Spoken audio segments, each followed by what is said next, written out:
السلام عليكم ورحمة الله تعالى وبركاته. أيها الرائعون، معكم أخوكم محمد من قناة الغربي تك. أتمنى أن تكونوا في أحسن حال.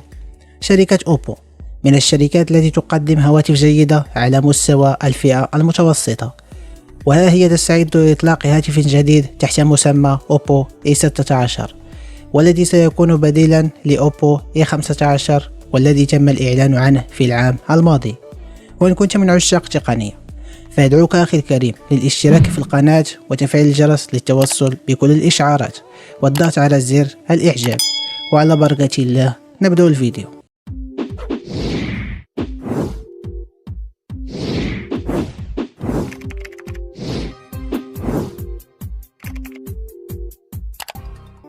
الهاتف مزود بشاشة IPS LCD مع وجود فتحة للكاميرا الأمامية على شكل قطرة الماء، وتبلغ دقتها 8 ميجا بكسل.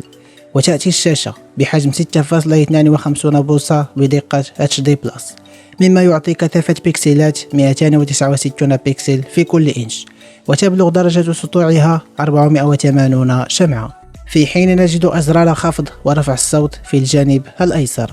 أما الجانب الأيمن فنجد زر الطاقة الذي يضم مستشعر البصمة.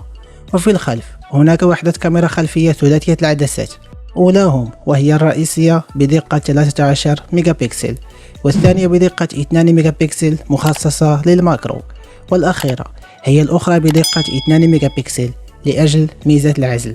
يعمل أوبو A16 بواسطة معالج هيليو G35 مدعوما بذاكرة وصول عشوائي بسعة 3 جيجا بايت ومساحة تخزين داخلية بسعة 32 جيجا بايت مع دعم مدخل الذاكرة الخارجية.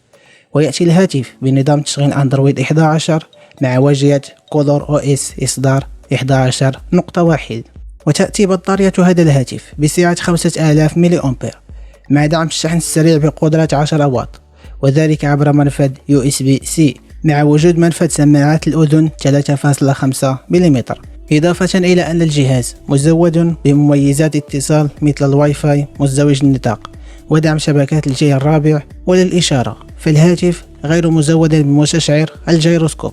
وأما ما يتعلق بسعر هاتف أوبو A16 فيبلغ $165 أمريكيا، 620 ريالا سعوديا، 2500 جنيه مصري، 1450 درهم مغربي، 21700 دينار جزائري. ما رأيك في هاتف أوبو الجديد؟ أخبرني رأيك في التعليقات.